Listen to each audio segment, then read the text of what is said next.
12 જુલાઈથી ઘટી શકે છે મેઘરાજાનું જોર। 6 થી 11 જુલાઈ સુધી રાજ્યના અનેક વિસ્તારમાં ભારે વરસાદની આગાહી। ગુજરાતના 29 જિલ્લામાં આગામી 3 કલાક ભૂકા બોલાવશે વરસાદ। કચ્છ અને સુરેન્દ્રનગરમાં રેડ એલર્ટ જારી। છોટાઉદેપુર, તાપી, નર્મદા, ડાંગ, નવસારી, વલસાડ, દમણ અને દાદરાનગર હવેલીમાં છૂટાછવાયા સ્થળોએ ભારે વરસાદની ચેતવણી આપવામાં આવી।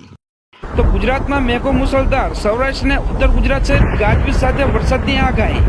તો ભાવનગરમાં અષાઢી મેઘમહેર, 2 કલાકમાં વિરપુરમાં 2.5 ઇંચ વરસાદ। તો નદીઓ ગાંડીતુર થશે, ગામડા દરિયામાં ફેરવાશે, અંબાલાલ પટેલની ભયાનક આગાહી। ભારે વરસાદના પગલે નવસારી અને પૂર્ણા નદીમાં જળસ્તર વધ્યું, તંત્ર દ્વારા એલર્ટ જારી કરવામાં આવ્યું। તો ભાવનગર જિલ્લાનો શેત્રુંજી ડેમ ફરી એકવાર છલકાયો, તો 29 ગેટ 1 ફૂટ જેટલા ખોલાયા, 18 ગામોને એલર્ટ જારી કરાયા। રાજકોટ સહિત સૌરાષ્ટ્ર કચ્છ પર 24 કલાકમાં ભારે વરસાદની આગાહી। હવામાન વિભાગે અતિભારે વરસાદની આગાહી કરી, તો દરિયાકાંઠે 40 થી 50 કિમીની ઝડપે પવન ફૂંકાશે। દોસ્તો, સૌપ્રથમ સમાચારની વાત કરીએ તો રાજ્યના હવામાન વિભાગ દ્વારા 12 જિલ્લામાં ભારેથી અતિભારે વરસાદની આગાહી કરી છે। તો આજે 12 જિલ્લામાં ઓરેન્જ એલર્ટ અપાયું છે, જેમાં અમરેલી, ભાવનગર, નવસારી, વલસાડમાં ઓરેન્જ એલર્ટ અપાયું। તો દમણ, દાદરાનગર હવેલીમાં ઓરેન્જ એલર્ટ અપાયું, જ્યારે રાજકોટ, બોટાદ, ગીર સોમનાથ, આણંદમાં યલો એલર્ટ અપાયું, જ્યારે ભરૂચ, સુરત, તાપી, ડાંગમાં યલો એલર્ટ અપાયું છે। તો દોસ્તો, તમારા વિસ્તારમાં પણ કેવો વરસાદ છે તે કોમેન્ટમાં જરૂર જણાવજો। તો દોસ્તો, વધુ એક મહત્વના સમાચારની વાત કરીએ તો 7 જુલાઈ એટલે કે આજે સોમવારે નવસારી, વલસાડ જિલ્લામાં ઓરેન્જ એલર્ટ અપાયું। તો આ વિસ્તારમાં અતિભારે વરસાદની આગાહી વ્યક્ત કરવામાં આવી। તો આ ઉપરાંત અમરેલી, ભાવનગર, સુરત, તાપી, ડાંગ જિલ્લામાં યલો એલર્ટ જારી કરવામાં આવ્યું। તો આ જિલ્લામાં ભારે વરસાદની આગાહી વ્યક્ત કરાઈ। તો દોસ્તો, વધુ એક મહત્વના સમાચારની વાત કરીએ તો હવામાન વિભાગના જણાવ્યા પ્રમાણે 8 જુલાઈ એટલે કે આવતીકાલના રોજ છોટાઉદેપુર, તાપી, ડાંગ, નર્મદા, નવસારી, વલસાડ, દમણ, દાદરાનગર હવેલીમાં છૂટાછવાયા સ્થળે ભારે વરસાદની ચેતવણી આપવામાં આવી છે। તો વધુ એક મહત્વના સમાચારની વાત કરીએ તો 12 થી 15 જુલાઈ સુધી રાજ્યના કેટલાક ભાગોમાં ભારેથી અતિભારે વરસાદ થવાની શક્યતા। તો દક્ષિણ ગુજરાત, સૌરાષ્ટ્ર, કચ્છ સહિત ઉત્તર ગુજરાત, પૂર્વ ગુજરાતમાં ભારેથી અતિભારે વરસાદ થવાની આગાહી વ્યક્ત કરવામાં આવી। તો દોસ્તો, ફટાફટ બીજા સમાચારની વાત કરીએ તો રાજ્યમાં આ વર્ષે વરસાદની ધમાકાદાર રીતે શરૂઆત થઈ છે। તો આજે પણ વહેલી સવારથી રાજ્યના અનેક વિસ્તારમાં જોરદાર વરસાદની બેટિંગ જોવા મળી। તો હવામાન વિભાગ દ્વારા રાજ્યમાં વરસાદને લઈને જોરદાર આગાહી કરાઈ છે। તો હવામાન વિભાગની આગાહી મુજબ આજે એટલે કે સોમવારે રાજ્યના અનેક જિલ્લામાં વરસાદનું રેડ એલર્ટ સાથે ઓરેન્જ એલર્ટ જારી કરવામાં આવ્યું।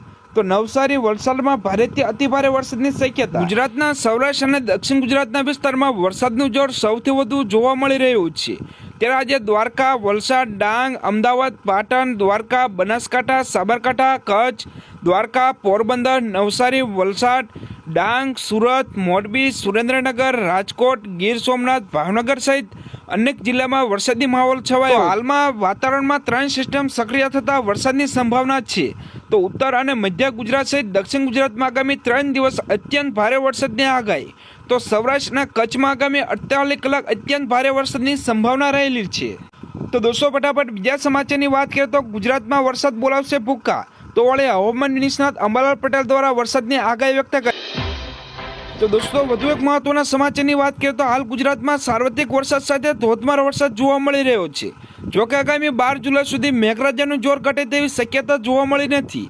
તો હવામાન વિભાગની આગાહી અનુસાર 7 જુલાઈથી 11 જુલાઈ સુધી ઉત્તર ગુજરાત અને દક્ષિણ ગુજરાતના અમુક ભાગોમાં ભારેથી અતિભારે વરસાદની શક્યતા। તો આજે કચ્છ, બનાસકાંઠા, પાટણ, અમરેલી, ભાવનગર, સુરત, નવસારી, વલસાડ જિલ્લામાં ભારેથી અતિભારે વરસાદ થઈ શકે છે। હવામાન વિભાગના જણાવ્યા અનુસાર અમરેલી, ભાવનગર, નવસારી, વલસાડ, દમણ, દાદરાનગર હવેલીમાં છૂટાછવાયા સ્થળે અતિભારે વરસાદ, દીવ, રાજકોટ, બોટાદ, આણંદ, ભરૂચ, સુરત, તાપી, ડાંગમાં છૂટાછવાયા સ્થળોએ ભારે વરસાદની ચેતવણી આપવામાં આવી છે। તો દોસ્તો, વધુ એક મહત્વના સમાચારની વાત કરીએ તો હવામાન વિભાગ દ્વારા આગામી 6 દિવસ માટે ભારે વરસાદની આગાહી વ્યક્ત કરી। તો રાજ્યમાં 3 વર્ષની સિસ્ટમ સક્રિય છે। તો સૌરાષ્ટ્ર અને કચ્છના ભાગોમાં ભારે વરસાદની આગાહી છે। રાજ્યમાં છેલ્લા 24 કલાકમાં 209 તાલુકામાં વરસાદ નોંધાયો। તો રાજ્યમાં એક સાથે 3 વર્ષની સિસ્ટમ સક્રિય થતાં સૌરાષ્ટ્ર સહિત કચ્છ અને ગુજરાતમાં અનેક વિસ્તારમાં વરસાદી માહોલ જોવા મળશે। તો ગુજરાતમાં ભારેથી અતિભારે વરસાદની આગાહી વ્યક્ત કરવામાં હવામાન નિષ્ણાત પરેશ ગોસ્વામી અને અંબાલાલ પટેલ દ્વારા રાજ્યમાં જોરદાર વરસાદ સાથે રેડ એલર્ટ જારી કરવામાં આવ્યું। તો વધુ એક મહત્વના સમાચારની વાત કરીએ તો ખેડૂતોની આતુરતાનો અંત। આ તારીખે આવશે પીએમ કિસાનનો 2000 રૂપિયાનો હપ્તો. તો જુલાઈ મહિનો શરૂ થઈ ગયો છે. તો દેશભરમાં કરોડો ખેડૂતો પીએમ કિસાન સન્માન નિધિ યોજનાના 20મા હપ્તા પર નજર રાખી રહ્યા છે. તો સારા સમાચાર એ છે કે મોદી સરકાર ટૂંક સમયમાં ખેડૂતોના એકાઉન્ટમાં 2000 રૂપિયાનો આગામી હપ્તો ટ્રાન્સફર કરવા જઈ રહી છે. તો દોસ્તો ફટાફટ બીજા સમાચારની વાત કરીએ તો હવામાન વિભાગના જણાવ્યા પ્રમાણે 9 જુલાઈના રોજ દાહોદ, છોટાઉદેપુર, તાપી, ડાંગ, નવસારી, વલસાડ, દમણ, દાદરાનગર હવેલી સહિત છૂટાછવાયા સ્થળોએ ભારે વરસાદની ચેતવણી આપવામાં આવી છે. તો દોસ્તો ફટાફટ બીજા સમાચારની વાત કરીએ તો ભાવનગર જિલ્લાનો શેત્રુંજી ડેમ 7 જુલાઈના રોજ બીજી વખત 100% ભરાઈ જતા પાલીતાણા અને તળાજા તાલુકાના અસરગ્રસ્ત ગામોને એલર્ટ કરવામાં આવ્યા. તો ડેમના 59 ગેટ 1 ફૂટ જેટલા ખોલવામાં આવ્યા છે. તો અસરગ્રસ્ત ગામોને એલર્ટ કરાયા છે. તો અનેક જિલ્લામાં વહીવટી તંત્ર પરિસ્થિતિ પર નજર રાખી રહ્યું છે. તો દોસ્તો વધુ એક મહત્વના સમાચાર પર વાત કરીએ તો ગુજરાત પર 3 વરસાદી સિસ્ટમ સક્રિય થઈ છે, જેના કારણે રાજ્યમાં ભારે વરસાદની આગાહી વ્યક્ત કરવામાં આવી છે.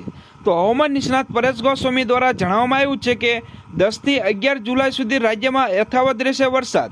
તો મધ્યપ્રદેશ ઉપર રહેલી સિસ્ટમ ગુજરાત પર પહોંચે તેવી શક્યતા છે, જે રાજ્યના મધ્ય ભાગથી લઈને પશ્ચિમ દિશા તરફ પસાર થઈ રહી છે. તો દોસ્તો ફટાફટ બીજા સમાચારની વાત કરીએ તો હવામાન વિભાગ દ્વારા ભાવનગર જિલ્લામાં ભારે વરસાદને લઈને યલો એલર્ટ આપવામાં આવ્યું છે. ત્યારે આજે વહેલી સવારથી જિલ્લામાં મેઘાવી માહોલ જામ્યો છે. તો આજે ભાવનગરના મોટા ભાગના તાલુકામાં વરસાદ નોંધાયો, જે પૈકી 65 મીમીથી લઈને વરસાદ જોવા મળ્યો. તો દોસ્તો ફટાફટ બીજા સમાચારની વાત કરીએ તો હવામાન નિષ્ણાત અંબાલાલ પટેલે પણ ભારે વરસાદની આગાહી વ્યક્ત કરી છે. તો અંબાલાલ પટેલની આગાહી અનુસાર આજે દક્ષિણ ગુજરાતમાં ભારે વરસાદ પડી શકે છે.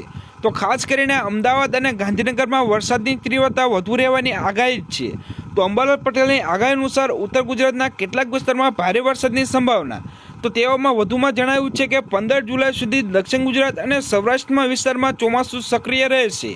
તો રાજ્યભરમાં ધીમે ધીમે વરસાદનું જોર વધશે. તો સમગ્ર મોસમ દરમિયાન હળવેથી લઈને મધ્યમ વરસાદની આગાહી વ્યક્ત કરાઈ. તો 18, 19 અને 20 જુલાઈના રોજ થોડાક વિરામ લેશે, પરંતુ 24 થી 30 જુલાઈના અઠવાડિયામાં ફરીથી ગુજરાતમાં વરસાદી સિસ્ટમ સક્રિય થશે. તો દોસ્તો ફટાફટ બીજા સમાચારની વાત કરીએ તો છેલ્લા કેટલાક દિવસોથી દક્ષિણ ગુજરાતમાં પડી રહેલા ભારે વરસાદના કારણે નવસારી જિલ્લામાંથી પસાર થતી પૂર્ણા નદીમાં જળસ્તરમાં નોંધપાત્ર વધારો થયો છે. તો નદીમાં હાલ 18 ફૂટની સપાટી પર રહી છે, જ્યારે ભયજનક સપાટી 23 ફૂટ છે. તો જિલ્લામાં વહીવટી તંત્ર દ્વારા નદી કાંઠાના વિસ્તારના અને નીચાણવાળા વિસ્તારમાં રહેતા લોકોને તાત્કાલિક અસરથી સાવચેત રહેવા સલામત સ્થળે ખસી જવા અનુરોધ કરવામાં આવ્યું છે. તો દોસ્તો ફટાફટ બીજા સમાચારની વાત કરીએ તો હવામાન વિભાગના જણાવ્યા પ્રમાણે 9 જુલાઈના રોજ દાહોદ, છોટાઉદેપુર, તાપી, નર્મદા, ડાંગ, નવસારી, વલસાડ, દમણ અને દાદરાનગર હવેલીમાં છૂટાછવાયા સ્થળોએ ભારે વરસાદની ચેતવણી આપવામાં આવી છે. તો દોસ્તો ફટાફટ બીજા સમાચારની વાત કરીએ તો આજે વડોદરામાં 22 કેરેટ સોનાના ભાવ 90,650 રૂપિયા પ્રતિ 10 ગ્રામ પર જોવા મળ્યા, જ્યારે 24 કેરેટ સોનાના ભાવ 98,880 રૂપિયા પ્રતિ 10 ગ્રામ પર જોવા મળ્યા. જ્યારે ગઈકાલે 22 કેરેટ સોનાના ભાવ 90,540 રૂપિયા પ્રતિ 10 ગ્રામ પર હતા, જ્યારે 24 કેરેટ સોનાના દર 98,970 રૂપિયા જોવા મળ્યા. દોસ્તો ફટાફટ બીજા સમાચારની વાત કરીએ તો પાલીતાણાનો શેત્રુંજી ડેમ ઓવરફ્લો થયો છે. તો આ વખતે સિઝનના ડેમમાં સતત બીજી વખત ઓવરફ્લો થયો છે.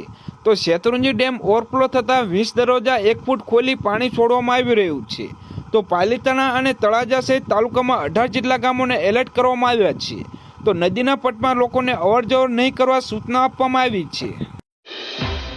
તો દોસ્તો ફટાફટ બીજા સમાચારની વાત કરીએ તો ગુજરાતમાં ડાંગ જિલ્લામાં વરસાદના કારણે કુદરતી સૌંદર્ય ખીલી ઉઠ્યું છે. તો જિલ્લાની મુખ્ય 4 નદીમાં પૂરની સ્થિતિ સર્જાઈ છે. તો વરસાદના પગલે ગિરિમથક સાપુતારામાં ધુમ્મસભર્યા વાતાવરણ જોવા મળ્યું. તો સાપુતારામાં પ્રવાસીઓ આહલાદક વાતાવરણની મજા માણી રહ્યા છે. તો ભારે વરસાદના કારણે અંબિકા, ગીરા, ખાપરી, પૂર્ણા નદી 2 કાંઠે વહેતી થઈ છે. તો વીકેન્ડ હોવાથી સાપુતારામાં અનેક પ્રવાસીમાં ભીડ જામી